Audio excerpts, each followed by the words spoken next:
Olá, sejam todos bem-vindos ao Sã Doutrina. O Sã Doutrina é o programa da Igreja Presbiteriana de Pinheiros, que oferece a você, gratuitamente, um curso básico de Teologia Reformada. Este é o programa de número 72, o 72º programa Sã Doutrina, e nós estamos estudando o grande tema Soteriologia. E dentro desse tema Soteriologia, nós estamos estudando o subtema, o subtópico, os dons do Espírito. Nós começamos a estudar esse subtema no programa anterior e daremos continuidade, finalizaremos esse subtema nesse programa de hoje, no programa de número 72. Antes de entrarmos nessa segunda parte sobre os dons do Espírito, um assunto bastante rico e que tem lá a sua discussão em algum ponto, nós vamos relembrar o que nós vimos no programa anterior e depois dar continuidade ao que nós vamos estudar no programa de hoje. Então preste atenção, um breve resumo sobre o que nós vimos no programa anterior. Primeiramente, nós vimos que os dons do Espírito, eles devem ser estudados juntamente com o fruto do Espírito.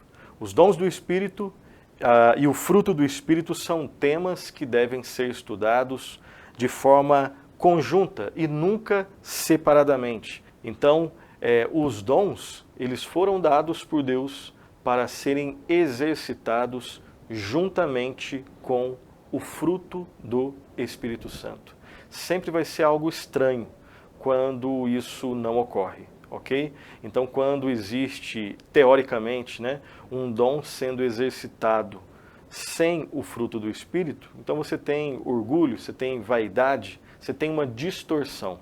Agora, quando você tem o dom dado por Deus sendo exercitado juntamente com o fruto do Espírito, aí você tem um encaixe perfeito dentro da proposta ensinada nas Escrituras Sagradas. Uma segunda verdade que nós vimos é que a palavra mais usada para descrever os dons do Espírito ali no Novo Testamento é carisma. Carisma. Terceiro ponto que nós devemos lembrar é que as Escrituras, elas ensinam sobre dois tipos ou duas categorias de dons. Os dons chamados de dons espetaculares e miraculosos, por exemplo, o dom de línguas e o dom de cura, e também, uma segunda categoria, seria os dons não miraculosos e não espetaculares, como o dom do ensino, o dom da administração, o dom da liberalidade em doar dinheiro, o dom da ajuda, o dom do encorajamento, da administração, enfim. Então existem essas duas categorias, os dons não espetaculares e os dons espetaculares, os dons miraculosos e os dons não miraculosos. Uma quarta questão que nós vimos, e vamos repetir aqui de forma bem resumida, é sobre a função. Qual é a função dos dons do Espírito? E nós demos, e vamos repetir aqui, uma resposta tripla em 3 partes. Primeiramente, os dons do Espírito têm a função de habilitar os crentes para a realização de certos tipos específicos de serviços na igreja e também eles capacitam crentes no engajamento em formas particulares de ministérios dentro da igreja e fora da igreja. Então, os dons do Espírito, primeira função, capacitar, dar capacidade para irmãos em Cristo, para o povo de Deus, para exercerem serviços específicos e ministérios específicos, engajarem nesses trabalhos, desses ministérios, dentro e fora da igreja. Ou seja, dom do Espírito serve para serviço, para servir a Deus e servir ao próximo. Não existe espaço para vaidade, para orgulho, isso vai sempre ser estranho. Eu devo exercer o dom sempre juntamente com o fruto do Espírito. Amor, paz, alegria, bondade, benignidade, enfim. Todos os 9 aspectos lá do dom do Espírito Santo. Então isso serve para serviço, tá? É para servir a Deus e ao próximo. Qual é, então, a função dos dons? Essa é a primeira resposta. Um segundo aspecto dessa resposta é que o propósito dos dons do Espírito é edificar os crentes, é construir a igreja, trabalhar pela e na igreja e servir a toda a comunidade cristã. Perceba a comunhão que existe entre esses dois aspectos da resposta. Acerca da pergunta, né, qual é a função dos dons do Espírito? Os dons do Espírito, eles capacitam crentes a trabalharem, ao serviço que glorifica a Deus, que traz, né, ajuda ao próximo, edificação ao próximo. Então, quando nós oramos uns com os outros, quando nós lemos e estudamos a palavra de Deus junto com os irmãos, isso está acontecendo. Quando nós servimos, ajudamos materialmente, tudo isso está acontecendo, ok?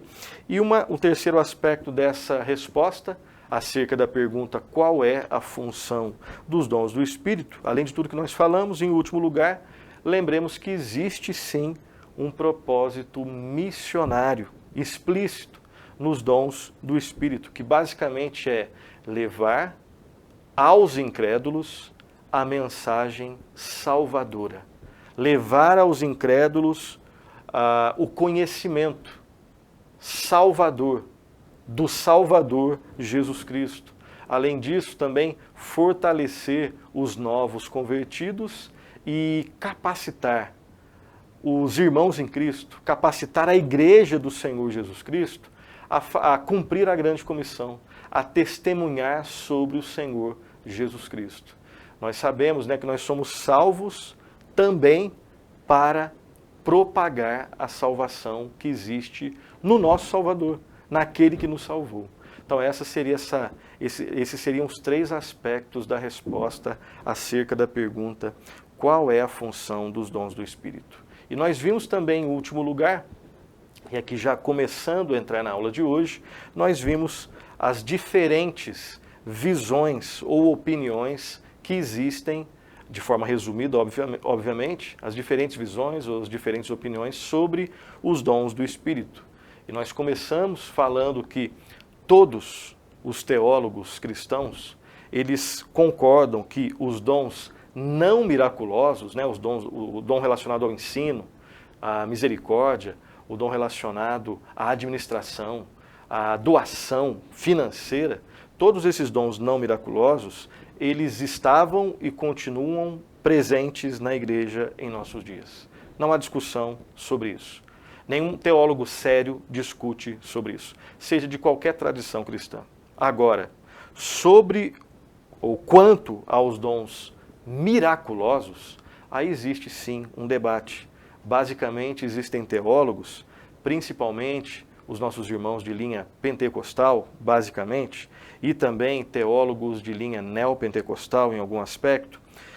Esses teólogos afirmam que esses dons estão presentes na igreja nos dias de hoje, enquanto, por outro lado, existem outros teólogos, normalmente a maioria de linha chamada reformada, como é o nosso caso, que questionam essa posição.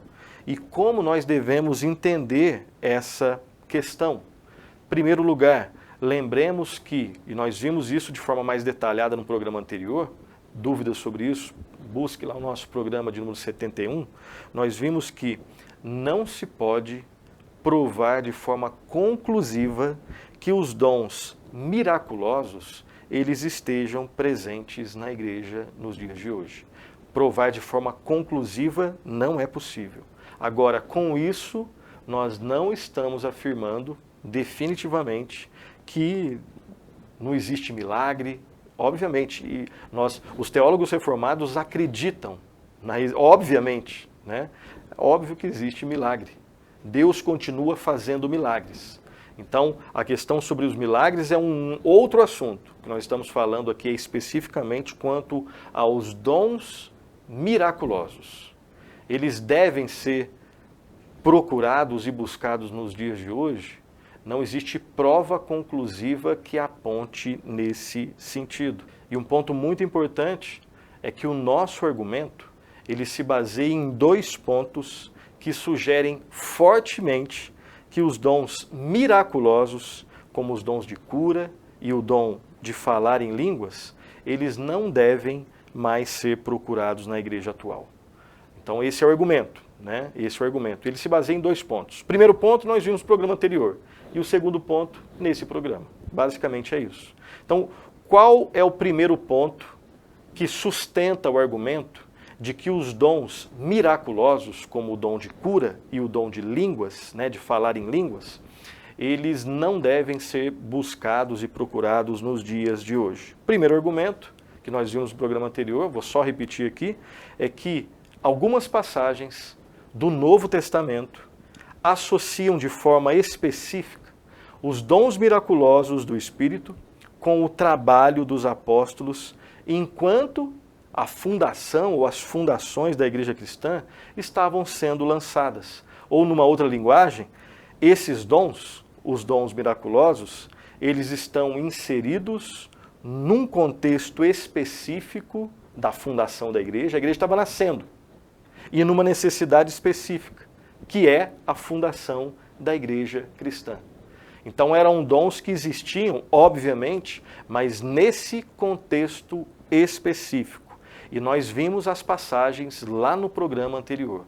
Passagens que falam desses dons, sempre associados, sempre, não dissociados, mas sempre associados, esses dons associados ao trabalho de fundação, ao trabalho do começo da igreja.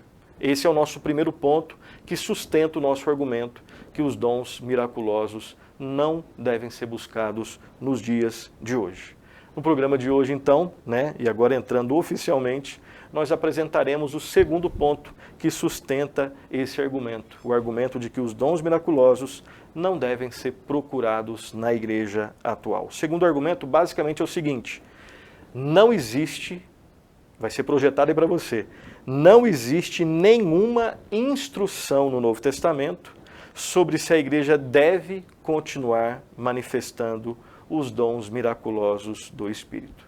Nem nas cartas paulinas e nem nas epístolas gerais nós temos qualquer alusão ao dom de curas ou ao dom de línguas. O que nós temos é uma referência a 1 Coríntios 12 até o 14, nós vimos esse texto no programa anterior, tá? Volte lá no programa para dar uma olhada nisso, que já foi, né? Isso daí nós já fizemos uma análise geral. Tá? Existe um outro texto que nós vamos ler exatamente agora, que é Tiago 5, do 14 até o 15. Vai ser projetado aí para você, eu vou fazer a leitura, peço que você acompanhe. Tiago, capítulo 5, versículo 14 e 15, diz assim: Está alguém entre vós doente? Chame os presbíteros da igreja, e estes façam oração sobre ele, ungindo com óleo, em nome do Senhor. E a oração da fé salvará o enfermo, e o Senhor o levantará. E se houver cometido pecados, ser-lhe-ão perdoados. Então existem 2 passagens que nós devemos analisar. Tá? Uma passagem nós já analisamos no programa anterior. 1 Coríntios, primeira carta de Paulo aos Coríntios, do capítulo 14 até o capítulo, do capítulo 12 até o capítulo 14. E a segunda passagem é essa daqui que nós lemos, a Epístola de Tiago, capítulo 5, o 14 e o 15. Então vamos fazer algumas considerações sobre essa passagem aqui. Reflita você, anote, depois faça perguntas e nós vamos aprendendo juntos, ok? Então, primeira consideração, essa passagem aqui de Tiago, ela não descreve, isso tem que ficar claro, ela não descreve o dom de cura. O que ela descreve aqui, ela remete à oração pelos enfermos, que é realizada pelos presbíteros da igreja. E nós podemos afirmar com bastante cuidado que esse texto, ele ensina a oração pelos enfermos, mas o dom de cura, ele não é citado e muito menos endossado nessa passagem. Essa é a primeira consideração que nós devemos fazer. E uma segunda consideração é que as listas, agora uma consideração geral, não sobre esse texto especificamente, as listas dos dons do Espírito, além de 1 Coríntios 12, elas não mencionam dons miraculosos. Isso deve nos levar a refletir. Então, tirando 1 Coríntios 12, nós vimos lá no programa anterior, e aí dúvidas, de novo, volte lá no nosso programa, tá? Tirando aquela lista lá, que é num contexto específico, e nós já fizemos as considerações, e agora não vamos repeti-las aqui, as demais listas que citam dons do Espírito não mencionam dons miraculosos, tá? Nós vamos ler agora um texto que nós já lemos no programa anterior, tá? Romanos capítulo 12, versículo 6 até o versículo 8, que diz assim, vai ser projetado aí para você. Tendo, porém, diferentes dons, segundo a graça que nos foi dada, se profecia, segundo a proporção da fé, se ministério, dediquemo-nos ao ministério, ou o que ensina, esmere-se no fazê-lo, ou o que exorta, faça-o com dedicação, o que contribui com liberalidade, o que preside com diligência, quem exerce misericórdia com alegria. Perceba aqui, prestemos atenção, nessa lista que nós acabamos de ler aqui, da carta de Paulo aos Romanos, capítulo 12, versículo 6 até o versículo 8, o único dom que poderia trazer algum aspecto miraculoso seria o chamado dom de profecia. E o que seria basicamente o dom de profecia? A resposta aqui que nós vamos dar é a seguinte: o dom de profecia, ele parece ter sido um dom pelo qual alguém recebia a revelação do próprio Deus, ou então a habilitação do próprio Deus para expor o plano da salvação. Então, profetizar aqui é pregar o evangelho, é pregar a palavra. Somente em algumas ocasiões é que um profeta falava acerca do futuro. Perceba que se essa definição estiver certa, e eu creio que ela está, então existe uma distorção que foi feita nos nossos dias acerca do dom da profecia. Porque popularmente, quando se fala no dom de profecia, é alguém que adivinha o futuro, né? É alguém que adivinha o futuro. Existe algum aspecto de falar sobre o futuro no dom de profecia biblicamente entendido? Existe. É o prioritário? Não. Profetizar, segundo as Escrituras, é pregar a palavra.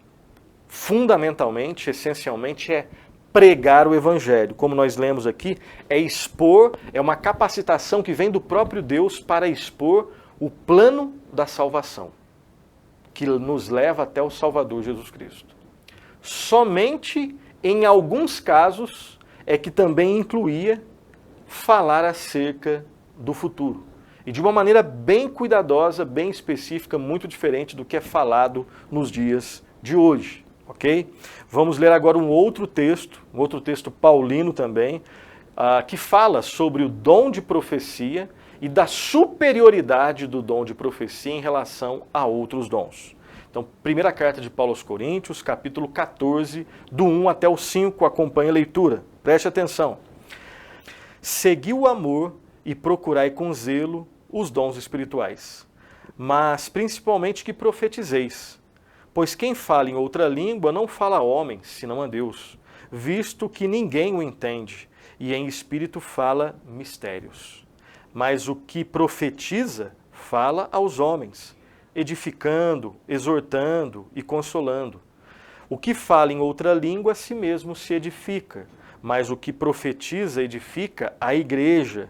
Eu quisera que vós todos falassem em outras línguas, muito mais, porém, que profetizasseis. Pois quem profetiza é superior ao que fala em outras línguas, salvo se as interpretar, para que a igreja receba edificação. Então perceba aqui que Paulo deixa bem claro a superioridade do dom de profecia em relação ao dom de línguas, né? E ele deixa bem claro que essa superioridade está relacionada ao fato de que um traz mais edificação ao conjunto, à igreja. Não que o outro não traga edificação. Traz edificação para a igreja se houver alguém que interprete. E aí, se não tiver intérprete, traz edificação somente para aquele que fala em línguas. Então, Paulo deixa muito claro a superioridade da profecia, pregar a palavra, a anunciar o plano da salvação sobre o falar em língua estranha, ok? Ou em outras línguas. O outro texto, nós vamos ler agora, primeira carta de Paulo aos Coríntios, capítulo 14, o 18 e o 19. Está escrito assim: dou graças a Deus porque falo em outras línguas mais do que todos vós. Contudo, prefiro falar na igreja 5 palavras com o meu entendimento para instruir outros, a falar 10.000 palavras em outra língua. Então isso aqui deixa muito claro aquilo que ele já havia deixado claro no texto anterior, a superioridade do dom de profecia, que é pregar a palavra de Deus, anunciar o plano salvador do Senhor Jesus Cristo, do que falar em outras línguas. Tá? Ele deixa muito claro isso. Uma consideração que nós vamos fazer sobre esse texto é que o apóstolo Paulo, nesse texto aqui que nós acabamos de ler, ele está dando ênfase não ao valor da profecia como um dom miraculoso ou uma manifestação espetacular do Espírito Santo, mas ele está dando ênfase, ele está enfatizando a utilidade da profecia, que é basicamente a edificação da igreja e a instrução da igreja. Isso é claro no texto anterior e muito mais claro nesse outro texto que nós lemos aqui de 1 Coríntios. Tá? Um outro texto que nós vamos ler aqui é a primeira epístola de Pedro, capítulo 4, o versículo 10 e o versículo 11. Acompanhe a leitura. Servi uns aos outros, cada um conforme o dom que recebeu, como bons dispenseiros da multiforme graça de Deus. Se alguém fala, fale de acordo com os oráculos de Deus. Se alguém serve, faça-o na força que Deus supre, para que em todas as coisas seja Deus glorificado por meio de Jesus Cristo, a quem pertence a glória e o domínio pelos séculos dos séculos. Amém. Então, o que nós podemos aprender aqui nesse texto do apóstolo Pedro? Note que, nessa lista, somente 2 dons são mencionados, e não são dons miraculosos. Basicamente, 2 dons são citados, o dom de falar e o dom de servir. Não existe nenhum dom miraculoso, né, espetacular aqui nessa lista. Um outro ponto muito importante que merece a nossa atenção é que o apóstolo Paulo, quando ele refere-se àquelas qualificações, aquelas características que devem marcar os oficiais da igreja, ele não diz uma palavra sobre os dons miraculosos, especificamente sobre o dom de língua, né, o dom de línguas ou o dom de cura. Né? Por outro lado, né, o carisma, né, os dons que são enfatizados são os dons do ensino e o dom da administração, ou o dom do ensino e o dom da administração. Nós vamos ler esses textos, ok? Vamos lá. Primeiro texto, primeira carta de Paulo a Timóteo, capítulo 3, versículo 2, está escrito assim: É necessário, portanto, que o bispo seja irrepreensível, esposo de uma só mulher, temperante, sóbrio, modesto, hospitaleiro, apto para ensinar. Próximo texto, primeira epístola também de Paulo a Timóteo, capítulo 3, versículo 4, diz assim: E que governe bem a própria casa, criando os filhos sobre disciplina, com todo respeito. Agora, na mesma carta de Paulo a Timóteo, capítulo 3, versículo 12, está escrito assim: O diácono seja marido de uma só mulher e governe bem seus filhos e a própria casa.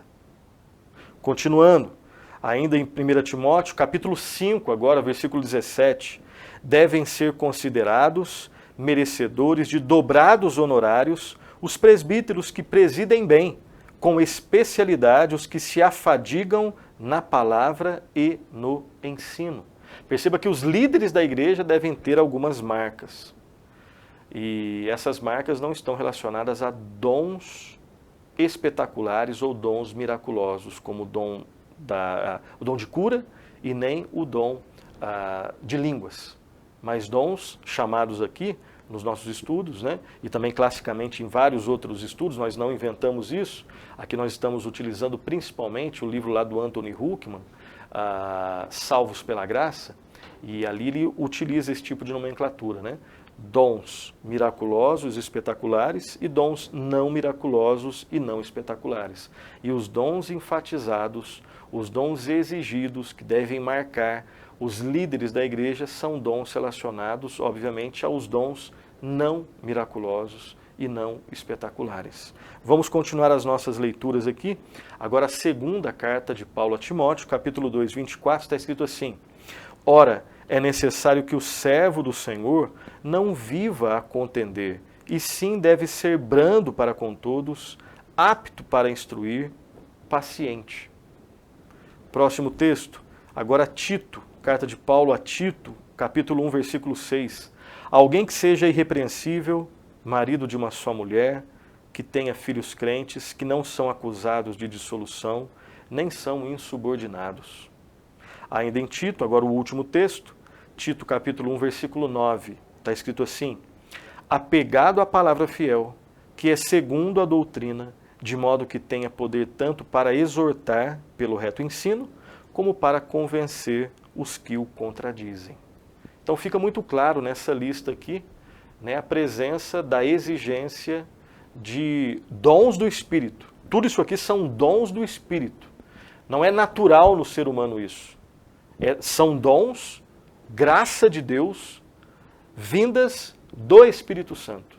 Tá? Nós temos, às vezes, infelizmente, uma ideia de que para ser de Deus, para ser do Espírito, tem que ser algo sempre espetacular e miraculoso. Isso existe também. Mas nesse caso específico, nesse tema, perceba o recorte, nós estamos buscando entender de forma introdutória os dons do Espírito. Nós vimos que eles estão presentes na vida da igreja, estiveram presentes na vida da igreja, no momento da fundação. E quando a gente continua com a revelação das Escrituras, nós vamos ali para as cartas de Paulo, para as cartas de Pedro, né? Nós consideramos aí a continuidade da caminhada cristã, eles não são citados.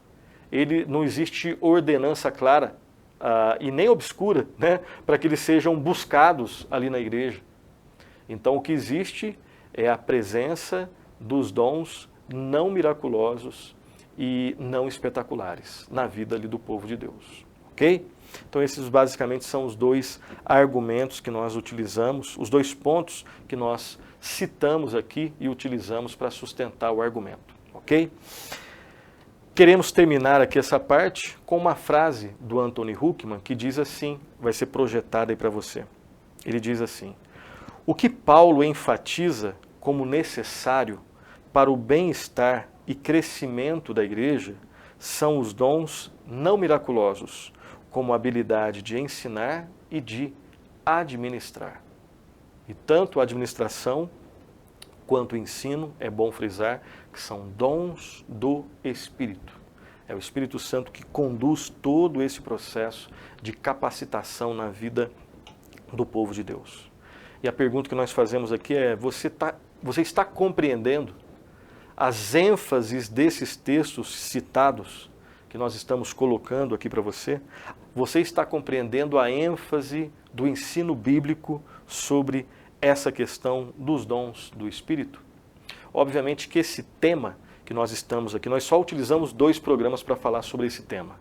Lá em pneumatologia, Deus permitindo, nós iremos voltar a esse tema, aí de uma maneira mais pormenorizada, mais detalhada, comparando outros textos também, ok? Mas nós vamos buscar expandir o que nós tratamos aqui de forma um pouco mais minúscula, um pouco mais resumida, mais sintética. Lá nós vamos expandir, tá? Nós vamos expandir isso daí. Mas deu para compreender? Você está conseguindo acompanhar o raciocínio, principalmente as ênfases dos textos das Escrituras sobre esse tema, que é muito importante? Esperamos que sim. E que, existindo discordâncias, né, que nós possamos continuar aprendendo juntos, fazendo perguntas, conversando, sempre num clima, né, de irmandade. As dúvidas e as discordâncias, elas são bem-vindas para o nosso aprendizado, obviamente, a começar aqui com cada um de nós aqui do programa Sã Doutrina, ok? Nós vamos terminar com as seguintes considerações finais e aplicações, tá? temos aqui 4 pontos para compartilhar com os irmãos. Primeiro lugar, repetindo aqui, nós não temos nenhuma orientação ou instrução no Novo Testamento de que os dons miraculosos devem ser buscados na igreja. Esse é um ponto que nós defendemos no programa anterior e nesse programa. E nós acreditamos em milagre, nós acreditamos em milagres, nós acreditamos que Deus faz, Ele intervém na história, num certo sentido, né? Por que a gente fala num certo sentido? É porque a ideia de intervenção parece que Deus está fora e em momentos esporádicos Ele vai lá e intervém. Tá? Não é isso que nós estamos falando por intervenção. Né? Deus é aquele que governa a história, quer nós percebamos isso ou não. Deus é soberano na história, quer nós percebamos nisso ou não. E Ele intervém, não nesse sentido que nós acabamos de falar, mas Ele intervém às vezes agindo de uma forma que mexe com as nossas estruturas, né? De forma sobrenatural. E os milagres continuam acontecendo. E Deus querendo agir na vida de um enfermo, através dos remédios ou sem os remédios, Ele continua fazendo isso. Mas esse é um outro assunto. Não é o que a gente está falando aqui não. Tá? O que nós estamos falando aqui é dos dons miraculosos. Nas Escrituras nós não temos instrução e nenhuma orientação de que eles devam ser buscados na igreja. Segundo ponto, os dons enfatizados, e esses sim que devem ser buscados, são os dons do Espírito não espetaculares e não miraculosos, como o falar, o ensinar, o servir, o administrar, a liberalidade no doar dinheiro, entre outros que nós vimos. Esses claramente estão ensinados e devem ser buscados até os nossos dias. Uma terceira consideração aqui final, a penúltima, nós não precisamos debater rispidamente, não mesmo, né? Discutir, brigar por causa desses temas. Nós devemos ter bem clara a nossa posição, fundamentada na palavra de Deus. Então tenha a sua posição fundamentada na palavra de Deus, comparando texto com texto, não indo só em textos fora do contexto. É interpretando o texto dentro do seu contexto e comparando com outros textos dentro dos seus contextos e tendo uma visão panorâmica, geral, fazendo a comparação desses textos. Isso leva tempo, né? Nós estamos aprendendo também. Mas nós não precisamos brigar por causa desses temas. O que nós devemos é ter a nossa posição bem fundamentada. Primeiro ponto, estarmos abertos para correções a partir das Escrituras. Eu devo estar aberto para ser corrigido a partir das Escrituras, você também. E nós devemos ensinar sempre conforme o ensino bíblico e buscar a plenitude do Espírito Santo. Esse é um tema que não deve ter discussão. Esse não tem. Assim como o fruto do Espírito não tem, a relação entre os dons do Espírito que devem ser sempre utilizados a partir ou em conexão direta, em comunhão com o fruto do Espírito. Não existe discussão também sobre o fato de que os dons não miraculosos, eles devem ser buscados. Isso aí não tem discussão. Tem discussão é sobre os dons miraculosos. Tem alguma discussão sim. E a gente não precisa brigar por causa disso. Tenhamos a nossa posição fundamentada na palavra, estejamos abertos para correções amorosas e bíblicas, sempre bíblicas, e devemos sempre ensinar conforme o ensino bíblico e buscar a plenitude do Espírito. Todos nós buscarmos ser cheios do Espírito Santo. Isso a Bíblia ensina claramente. E por fim, o último ponto, quarto ponto, das nossas considerações e aplicações aqui finais, por um lado, evitemos o exagero do emocionalismo, as gritarias, as bagunças, do espiritualismo vazio, só de aparências. Por um lado, evitemos isso. Por outro lado, evitemos o extremo oposto do racionalismo, da frieza, que não acredita mais em ação sobrenatural. Evitemos esses dois opostos aqui, esses dois extremos, ok? Saibamos que Deus é soberano, e Ele continua sim realizando milagres. ele continua sim realizando o impossível aos olhos humanos. E esse mesmo Deus soberano, Deus de milagres, Deus do impossível, ele continua soberano e ele sempre será soberano. E ele nos ensina na sua palavra sobre esse tema e sobre todos os demais temas. Evitemos o emocionalismo, evitemos o racionalismo frio, saibamos que Deus é soberano, ele continua sendo soberano e sempre será soberano fazendo milagres, fazendo o impossível, e ele se revela na sua palavra. E na sua palavra nós temos a instrução suficiente para esse tema e para todos os demais temas. O Espírito Santo nunca vai revelar algo que não está na palavra, pode ter certeza disso. Ele nos traz instrução e iluminação para que possamos compreender, amar, obedecer e pregar a palavra que Ele mesmo inspirou. Lembremos disso. Então assim nós terminamos o programa de hoje, esse tema, que Deus possa abençoá-lo, guardá-lo nos seus estudos, mesmo que você pense diferente um ponto ou outro, continue conosco, aprendendo juntos. A gente aprende também nas discordâncias, tá? E sempre vai aparecer uma ou outra diferença. As diferenças nem sempre são expressão de contrariedade, às vezes existe uma complementaridade, talvez não nesse assunto, talvez em alguns aspectos sim, possamos aprender juntos sobre esse e sobre os demais temas. Nós estamos só no começo, esse é o programa de número 72, mas estamos só no começo do nosso grande tema soteriologia, né? Só no comecinho. Pela graça de Deus, temos uma estrada bem grande aí pela frente, sei lá, uns 20 programas ainda sobre soteriologia, e ainda tem, Deus permitindo, pneumatologia com mais de 20 programas só sobre esse tema, onde nós vamos voltar nesse tema, mas de modo mais pormenorizado, tá? Mais detalhado e buscando um pouco mais de profundidade. Ok? Aqui esses dois programas é só para mostrar um panorama geral sobre esse tema tão importante e que deve ser prático sobre os dons do Espírito. Nós vimos que os dons, eles servem para o serviço, que glorifica a Deus e traz serviço, né? Traz benefícios para a Igreja de Deus, para o próximo. Próximo programa, Deus permitindo, nós vamos estudar juntos, nós iremos estudar juntos o seguinte subtema: o ministério de cura na igreja, ok? De alguma forma nós vamos continuar falando um pouquinho sobre o que nós falamos aqui, especificamente sobre o ministério de cura na igreja. Até lá, um grande abraço, bons estudos, que Deus muito abençoe.